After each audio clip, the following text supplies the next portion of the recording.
বিসমিল্লাহির রহমানির রহিম। বিখ্যাত আল্লাহর ওলি হাসান বসরি রহমতুল্লাহ আলাইহ মণিমুক্তার ব্যবসা করিতেন। ব্যবসা উপলক্ষে একবার তিনি রোম নগরের মধ্যে গমন করলেন এবং রোমের একজন অজিরের সহিত তাহার বন্ধুত্ব হয়। একদিন ওই অজিরের অনুরোধে তিনি নগরের নিকটবর্তী কোনো স্থানে তাহার সহিত ঘোড়ায় চড়িয়া ভ্রমণে যান।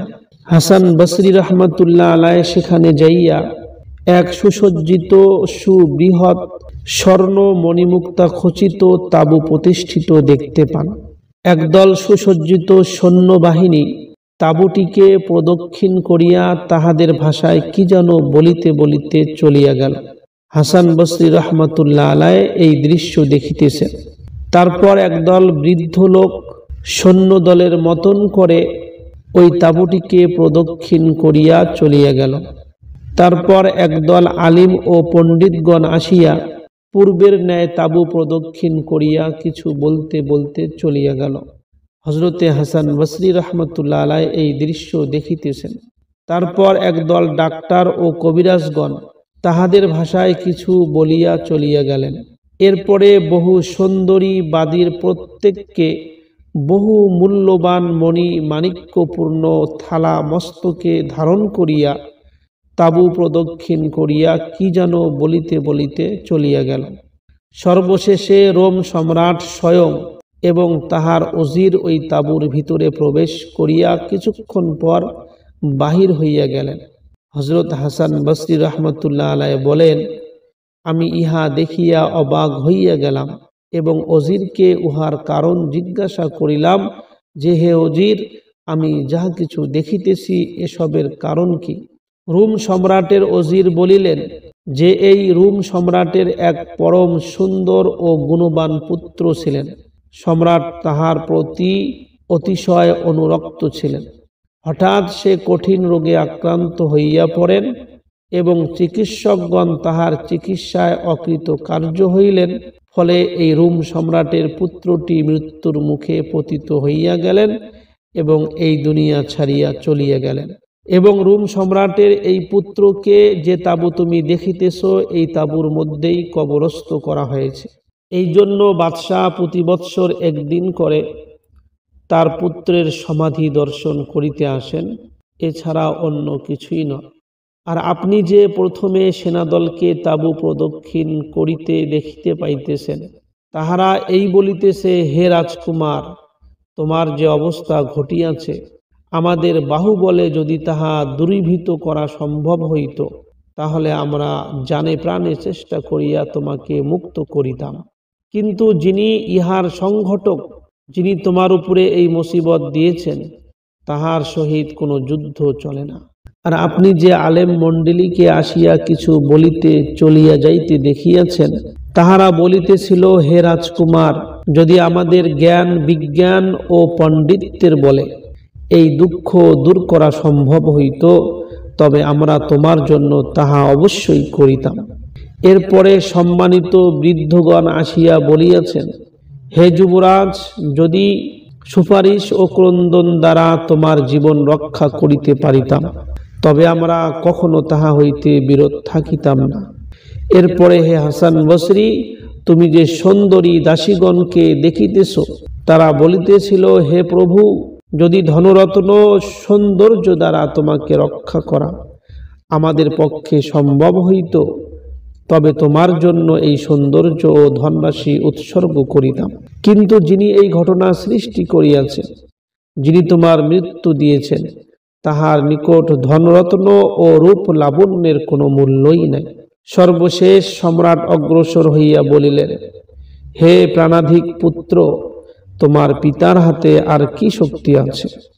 আমি তোমার জন্য সৈন্যদল, আলেম, বৃদ্ধ পুরুষ, রূপ লাবণ্য সম্পন্না দাসী ও মহিলাগণকে হাজির করিয়াছি এবং আমিও স্বয়ং আসিয়াছি। সৈন্যদল, পাণ্ডিত্য, ধন সম্পদ এবং সৌন্দর্যের সাহায্যে যদি এই বিপদ দূরীভূত করা সম্ভব হইত, তাহা হইলে সর্বশক্তি দ্বারা তোমার প্রাণ রক্ষা করার চেষ্টা করিতাম। কিন্তু যিনি ইহা করিয়াছেন, যিনি তোমার মৃত্যু দিয়েছেন, তোমার পিতা এবং সমস্ত পৃথিবী তাহার বাহুর নিকটে সম্পূর্ণ দুর্বল। এই বলিয়া চোখের পানি ফেলিতে ফেলিতে বাদশাহ বাহিরে চলিয়া আসিলেন।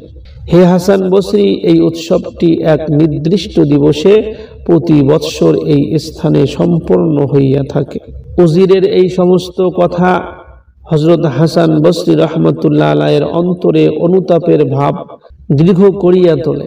হযরত হাসান বসরি রাহমাতুল্লাহ আলাইহি বেকুল হইয়া পড়িলেন এবং স্বীয় ব্যবসা ত্যাগ করিয়া পরকালের চিন্তায় অধীর হইয়া বাসরায় চলিয়া যান।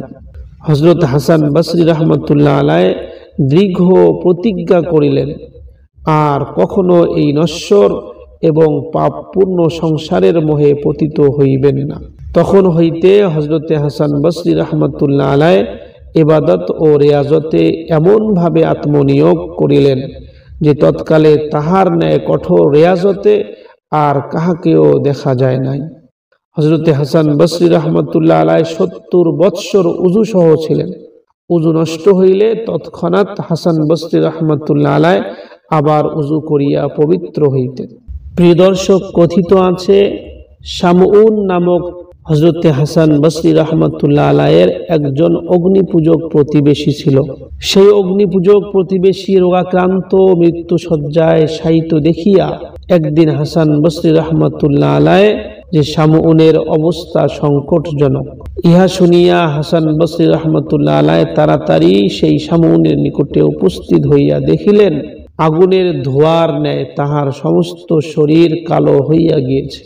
হাসান বসরি রাহমাতুল্লাহ আলাইহি বলিলেন, ভাই, সারা জীবন আগুন ও ধোঁয়ার মধ্যে কাটাইয়াছ, এখন কমপক্ষে আল্লাহকে ভয় করো ও ইসলাম গ্রহণ করো, তাহা হইলে আল্লাহ তাআলার অফুরন্ত রহমত তোমার উপর বর্ষিত হইবে। তখন হাসান বসরি রাহমাতুল্লাহ আলাইহির প্রতিবেশী শামউন ঘৃণা ভরে বলিল, দুইটি কারণ আমাকে ইসলাম গ্রহণ হইতে বিরত রাখিয়াছে হে হাসান বসরি। প্রথমত, তোমরা মুসলমানগণ দিবারাত্রি দুনিয়ার কাজ কর্মে ব্যস্ত থাকো। দ্বিতীয়ত হইল, তোমরা মুখে বলো মৃত্যু অনিবার্য, অথচ এমন কাজ করিয়া থাকো যেই জন্য আল্লাহ তাআলা তোমাদের উপর অসন্তুষ্ট হন। তখন হাসান বসরি রাহমাতুল্লাহ আলাইহি বলিলেন, কোন কোন মুসলমান সেইরূপ করিতেছে সত্য কথা, কিন্তু তুমি কি করিয়াছ? আল্লাহ তাআলাকে ভুলিয়া আল্লাহ তাআলার সৃষ্ট বস্তু অগ্নির উপাসনায় রত থাকিয়া তুমি কেন আপন অমূল্য জীবন নষ্ট করিতেছ? হে আমার প্রতিবেশী শামউন, কেন তুমি 100 বৎসর যাবত অগ্নিকে নিজ ইলাহি উপাস্য জ্ঞানে পূজা করিতেছ? আমি কখনো অগ্নি পূজা করি নাই, অথচ আমার আল্লাহ ইচ্ছা করিলে অগ্নির দাহিকা শক্তি এমনভাবে লোপ করিয়া দিতে পারেন যে উহা আমার একটি পশম স্পর্শ করিবে না। এই কথা বলিয়া হাসান বসরি রাহমাতুল্লাহ আলাইহি আবার বলিলেন, আচ্ছা শামউন, তাহলে চলো আমরা উভয়ে নিজের নিজের হস্তদ্বয়কে অগ্নির মধ্যে রাখিয়া পরীক্ষা করি। এই পরীক্ষা করিলে তোমার মিথ্যা প্রভু অগ্নির দুর্বলতা ও আমার সত্য ইলাহি আল্লাহ তাআলার শক্তি প্রমাণিত হইবে। এই বলিয়া হযরতে হাসান বসরি রাহমাতুল্লাহ আলাইহি জ্বলন্ত অগ্নির মধ্যে নিজের হাত নিক্ষেপ করিয়া কিছুক্ষণ রাখিয়া দিলেন। আল্লাহর ইচ্ছায় হযরতে হাসান বসরি রাহমাতুল্লাহ আলাইহির একটি পশমও পোড়া গেল না এবং হাসান বসরি রাহমাতুল্লাহ আলাইহির মুখে চোখে কষ্ট দুঃখের সামান্য চিহ্ন দেখা গেল না। এমন ঘটনা দেখিয়া আশ্চর্যান্বিত হইয়া শামউনের মনে অনুতাপ আসিল এবং হযরত হাসান বসরি রাহমাতুল্লাহ আলাইহিকে আরজ করিল, হে হাসান বসরি, 70 বৎসর বয়স পর্যন্ত আমি অগ্নির উপাসনায় যাপন করিলাম, এখন কয়েকটি শ্বাস মাত্র অবশিষ্ট আছে। এই অবস্থায় যদি কোনো উপায় থাকে তবে সময় নষ্ট না করিয়া আমাকে বলুন। এই কথা শুনিয়া হযরতে হাসান বসরি রাহমাতুল্লাহ আলাইহি বলিলেন, তোমার উদ্ধার পাইবার এখনো একটি মাত্র উপায় আছে, তাহা হইতেছে তোমার মুসলমান হওয়া। এই কথা শুনিয়া শামউন বলিল, যদি তুমি আমাকে এই মর্মে একখানা পত্র লিখিয়া দাও যে মৃত্যুর পর আল্লাহ আমাকে আযাব না দিয়া মুক্তি দিবেন, তাহা হইলে আমি তোমার কথায় ঈমান আনিতে পারি। হযরত হাসান বসরি রাহমাতুল্লাহ আলাইহি তখন এই পত্র লিখিয়া দিলেন এবং তার প্রতিবেশী শামউন স্থানীয় গণ্যমান্য ব্যক্তিগণকে পত্রে স্বাক্ষর করাইয়া সেই পত্রটি হযরত হাসানের হাতের মধ্যে দিয়ে দিল এবং হায় হায় বলিয়া কাঁদিতে কাঁদিতে ইসলাম ধর্ম গ্রহণ করিল।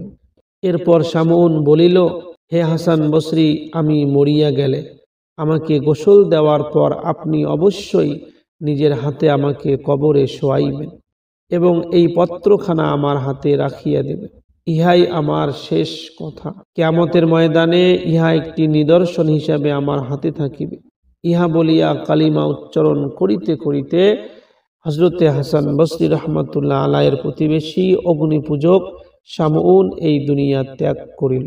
এরপরে হযরতে হাসান বসরি রাহমাতুল্লাহ আলাইহি নিজের প্রতিশ্রুতি অনুসারে তাহার শেষ অভিলাষ পূর্ণ করিলেন এবং বহু লোকসহ জানাজা পড়িয়া তাহাকে দাফন করিলেন। এই দাফন কাফনের পরে হযরতে হাসান বসরি রাহমাতুল্লাহ আলাইহি মনে মনে ভাবিতে লাগিলেন যে আমি নিজেই তো ক্ষতিগ্রস্ত, অন্য ক্ষতিগ্রস্তকে কি প্রকারে উদ্ধার করা সম্ভব হইবে? নিজ প্রাণের উপরেই আমার বিশ্বাস নেই, আল্লাহর অধিকারে কেন হাত দিলাম? তিনি ইহা ভাবিতে ভাবিতে নামাজের মধ্যে রাত্রির বেশিরভাগ কাটাইয়া একটু শুইয়া পড়িলেন। নিদ্রায় তিনি শামউনকে স্বপ্নে দেখিলেন অতি উজ্জ্বল একটি টুপি মাথায় ও মূল্যবান পোশাক পরিয়া হাসি মুখে বেহেশতে পায়চারি করিতেছে। হযরতে হাসান বসরি রাহমাতুল্লাহ আলাইহি উৎসুক হইয়া জিজ্ঞাসা করিলেন, শামউন, তোমার অবস্থা কি?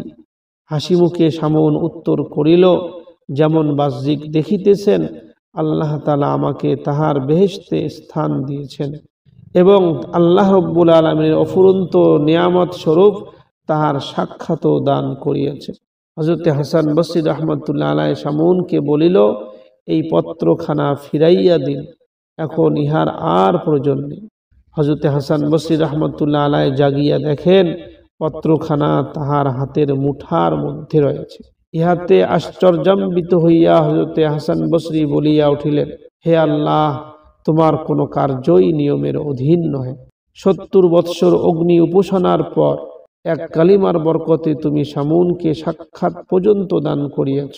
70 বৎসর বয়স মুমিনকে যে তুমি মুক্তি প্রদান করিবে তাহাতে কোনো সন্দেহ নাই। প্রিয় দর্শক, হযরতে হাসান বসরি রাহমাতুল্লাহ আলাইহি যিনি একজন বিখ্যাত আল্লাহর ওলি, এই হাসান বসরি রাহমাতুল্লাহ আলাইহি দ্বিতীয় খলিফা হযরতে উমর ফারুক রাদিয়াল্লাহু আনহুর খেলাফত আমলে মদিনার মধ্যে জন্মগ্রহণ করেন। হযরতে হাসান বসরি রাহমাতুল্লাহ আলাইহি তাবিঈনগণের অন্যতম এবং প্রখ্যাত আলিম ও অতিশয় ধর্মভীরু ছিলেন। হযরতে হাসান বসরি রাহমাতুল্লাহ আলাইহির মা হযরতে উম্মুল মুমিনিন উম্মে সালমা রাদিয়াল্লাহু আনহার একজন বাদী ছিলেন। যখন হাসান বসরি রাহমাতুল্লাহ আলাইহির মা গৃহকার্যে ব্যস্ত থাকিতেন এবং হযরতে হাসান বসরি যখন ক্ষুধায় কাঁদিতেন, তখন উম্মে সালমা রাদিয়াল্লাহু আনহা স্নেহে তাহাকে কোলে লইয়া নিজ স্তন তাহার মুখে দিতেন। ইহাও কথিত আছে, উম্মুল মুমিনিন হযরতে আয়েশা রাদিয়াল্লাহু আনহা নিঃসন্তান থাকা সত্ত্বেও হযরতে হাসানকে কোলে লইয়া আল্লাহর ইচ্ছায় তাহার স্তন হইতে দুধ বার হইত এবং হযরতে হাসান বসরি রাহমাতুল্লাহ আলাইহি কখনো কখনো হযরতে আয়েশা রাদিয়াল্লাহু আনহার দুধ পান করিতেন। বলা বাহুল্য, ইহা আল্লাহর রাসূল সাল্লাল্লাহু আলাইহি সাল্লামের পবিত্র সুহবতের ফল। কথিত আছে, হযরতে হাসান বসরি রাহমাতুল্লাহ আলাইহি জন্মগ্রহণ করিলে হযরতে হাসান বসরিকে হযরতে উমর রাদিয়াল্লাহু আনহুর নিকটে হাজির করা হয়। তখন উমর রাদিয়াল্লাহু আনহু এই বাচ্চাকে দেখিয়া বলিলেন, হাযা হাসানুন, এই বালকটি দেখতে তো খুবই সুন্দর, সুতরাং উহার নাম হাসান রাখিও। সেই মতে হযরতে হাসান বসরি রাহমাতুল্লাহ আলাইহির নাম হাসান রাখা হয়। বিবি উম্মে সালমা রাদিয়াল্লাহু আনহা শৈশবে হযরতে হাসান বসরিকে যত্নের সহিত প্রতিপালন ও দোয়া করিয়াছিলেন, হে আল্লাহ, হাসান বসরিকে ইমাম করিও, যাহাতে সারা জগতের মানব হযরতে হাসান বসরির ইক্তেদা করে। সুতরাং হযরতে হাসান বসরি রাহমাতুল্লাহ আলাইহি সেই কালে বিখ্যাত একজন আল্লাহর বুজুর্গ হইয়াছিলেন। হযরতে হাসান বসরি রাহমাতুল্লাহ আলাইহি 130 জন সাহাবার সোহবত লাভ করেছিলেন। হযরতে আলী রাদিয়াল্লাহু আনহুর সহিত হযরতে হাসান বসরির একটা বিশাল বড় বন্ধুত্ব ছিল এবং হযরতে আলী রাদিয়াল্লাহু আনহুর নিকটে থাকিয়া হাসান বসরি রাহমাতুল্লাহ আলাইহি শিক্ষা লাভ করেন এবং হযরতে আলী রাদিয়াল্লাহু আনহুর পবিত্র হাতেই তিনি মুরিদ হন। কোনো এক বিশেষ কারণে হযরতে আলী রাদিয়াল্লাহু আনহু একবার আদেশ করিয়াছিলেন যে সমস্ত মেম্বারগুলি যেন ভাঙিয়া ফেলা হয় এবং বক্তাদিগকে আবল তাবল বক্তৃতা দিতে যেন নিষেধ করা হয়। এটা ছিল হযরতে আলী রাদিয়াল্লাহু আনহুর নির্দেশ। একদা হযরতে আলী রাদিয়াল্লাহু আনহু ছদ্মবেশে হযরতে হাসান বসরি রাহমাতুল্লাহ আলাইহির মজলিসে গমন করেন। হযরতে হাসান বসরি রাহমাতুল্লাহ আলাইহি সে সময় ওয়াজ করিতেছিলেন। হযরতে আলী রাদিয়াল্লাহু আনহু হাসান বসরিকে প্রশ্ন করিলেন, আপনি কি আলেম না মুতাআল্লিম? তখন হাসান বসরি উত্তরে বলিলেন, আমি আলেম নহি, কিন্তু হযরত মুহাম্মদ সাল্লাল্লাহু আলাইহি সাল্লামের নিকট হইতে যে সকল হাদিস আমার নিকট আসিয়া পৌঁছিয়াছে আমি সেগুলো পুঙ্খানু আওড়াইতেছি মাত্র, এছাড়া আর কিছুই না। এই কথা শুনিয়া হযরতে আলী রাদিয়াল্লাহু আনহু আর তাহাকে নিষেধ করিলেন না, বরং তিনি বলিলেন, এই যুবকটি সৎ ও সুবক্তা। হযরতে হাসান সম্বন্ধে উপরোক্ত মন্তব্য প্রকাশ করিয়া হযরতে আলী রাদিয়াল্লাহু আনহু চলিয়া গেলেন। এরপরে হযরতে হাসান রাদিয়াল্লাহু আনহু যখন জানিতে পারিলেন যে ইনি হচ্ছেন হযরতে আলী, তখন হাসান বসরি রাহমাতুল্লাহ আলাইহি তাড়াহুড়া করে মেম্বার হইতে নামিয়া হযরতে আলীর খোঁজে বাহির হইলেন। অনেক দূর যাইয়া হযরতে আলী রাদিয়াল্লাহু আনহুকে পাইয়া সবিনয়ে আরজ করলেন, হুজুর, আল্লাহর ওয়াস্তে আপনি আমাকে উজুর শিক্ষা দেন। হযরতে আলী রাদিয়াল্লাহু আনহু বাব নামক স্থানে বসিয়া একটি পাত্রে পানি আনিবার জন্য হযরতে হাসানকে আদেশ করিলেন। পানি আনা হইলে হযরতে আলী রাদিয়াল্লাহু আনহু হযরতে হাসান বসরিকে উজু কি প্রকারে করিতে হয় তাহা শিক্ষা দেন। কথিত আছে হযরতে হাসান বসরি রাহমাতুল্লাহ আলাইহি প্রত্যেক শুক্রবার জুমার নামাজের পর ওয়াজ করিতেন। সেই সময় হযরতে রাবেয়া বসরিয়া রাহমাতুল্লাহ আলাইহা সেই মজলিসে উপস্থিত দেখিলে হযরতে হাসান বসরি রাহমাতুল্লাহ আলাইহি অত্যন্ত খুশি হইতেন। একদিন কোনো এক ব্যক্তি অপর এক ব্যক্তিকে জিজ্ঞাসা করেন, হযরত হাসান কি প্রকারে এত জ্ঞানী ও মহৎ হইলেন? উত্তরে দ্বিতীয় ব্যক্তি বলিল, সকলেই তাহার জ্ঞানের মুখাপেক্ষী এবং তিনি আল্লাহ ব্যতীত আর কাহারও মুখাপেক্ষী নহেন। ধর্ম বিষয়ে সকলেই তাহার মুখাপেক্ষী বলিয়া তিনি শ্রেষ্ঠত্ব লাভ করিয়াছেন। কথিত আছে হযরতে হাসান বসরি রাহমাতুল্লাহ আলাইহি প্রত্যেক শুক্রবারে তাহার মজলিসে হযরতে রাবেয়াকে উপস্থিত না দেখিলে ওয়াজ হইতে বিরত থাকিতেন। জৈনিক শ্রোতা একদিন তাহাকে বলিলেন, হে হাসান, সভার মধ্যে অনেক সম্ভ্রান্ত বুজুর্গ লোক আপনার ওয়াজ শুনিবার জন্য জমায়েত হইয়াছে। একদিন ওই বৃদ্ধা মহিলা মজলিসে উপস্থিত না থাকিলে কি ক্ষতি হবে? হযরতে হাসান বসরি রাহমাতুল্লাহ আলাইহি বলিলেন, তাহা বটে, কিন্তু আমি যে শরবত হাতির পানের জন্য উপযুক্ত করিয়া প্রস্তুত করিয়াছি তাহা পিপিলিকার মুখে কেমন করিয়া ঢালিয়া দিব? হযরতে হাসান বসরি রাহমাতুল্লাহ আলাইহি যখন ওয়াজ করিতে করিতে উত্তেজিত হইয়া উঠিতেন, তখন হযরতে রাবেয়ার প্রতি লক্ষ্য করিয়া বলিতেন, হে রাবেয়া, আমার এই রুহের ফয়েজ তোমার অন্তর হইতে সৃষ্টি হইয়াছে। কেহ তাহাকে প্রশ্ন করিলে, হুজুর, আপনার ওয়াজে বহু লোক সমবেত হইলে আপনি আনন্দিত হন কিনা? হযরতে হাসান বসরি রাহমাতুল্লাহ আলাইহি উত্তরে বলিলেন, লোক জমায়েত হইলেই আমি সন্তুষ্ট নহে, কিন্তু যদি একজনও বিনয় এবং সত্য গ্রহণ করিতে আসে আমি তাহাতেই আনন্দ লাভ করি। একবার বাসরা নগরে বৃষ্টির অভাবে দুর্ভিক্ষ দেখা দেয়। সহস্র সহস্র লোক আসিয়া হযরতে হাসান বসরি রাহমাতুল্লাহ আলাইহিকে মাঠে গিয়া ইস্তিসকার নামাজ পড়িয়া দোয়া করার জন্য অনুরোধ করিল। হযরতে হাসান বসরি রাহমাতুল্লাহ আলাইহি বলিলেন, যদি তোমরা বাসরায় বৃষ্টির পানি পাইতে চাও তবে আমাকে এই নগর হইতে বাহির করিয়া দাও।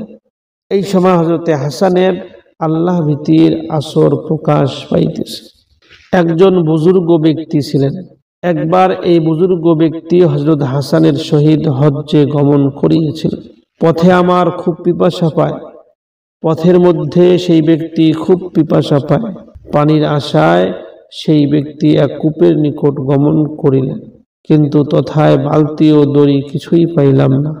হযরত হাসান বসরি রাহমাতুল্লাহ আলাইহি বলিলেন, যখন আমি নামাজে মশগুল হইব তখন তুমি পানি পান করিও। এই কথা বলিয়া হযরত হাসান বসরি নামাজে মশগুল হইলেন। এই কথা বলিয়া তিনি নামাজে মশগুল হইলেন। সেই ব্যক্তি কূপের নিকট গমন করিয়া দেখি পানি কূপের কানায় কানায় ভর্তি হইয়াছে। হযরত হাসান বসরি রাহমাতুল্লাহ আলাইহি নামাজ শেষে ঘটনা জানিয়ে বলিলেন, তুমি কি আল্লাহর উপর ঈমান রাখো না? আল্লাহর উপর যদি তোমার নির্ভর থাকে তবে পানি কখনো নিচে নামিয়া যাইত না। এরপর যখন আরো পথ চলিতে লাগিলাম, সেই ব্যক্তি বলছে, পথে তিনি একটি খেজুর ফল খাইলেন ও উহা উঠাইয়া আমাকে দিলেন। আমি উহা খাইয়া ফেলিলাম, কিন্তু বীজটি স্বর্ণের মতো দেখাইতেছিল বলিয়া আমি উহা রাখিয়া দিলাম। মদিনায় পৌঁছিয়া স্বর্ণকারের নিকট উহা বিক্রয় করিয়া আমি খাদ্য ক্রয় করিলাম ও ভিক্ষুকগণকে দান করিলাম।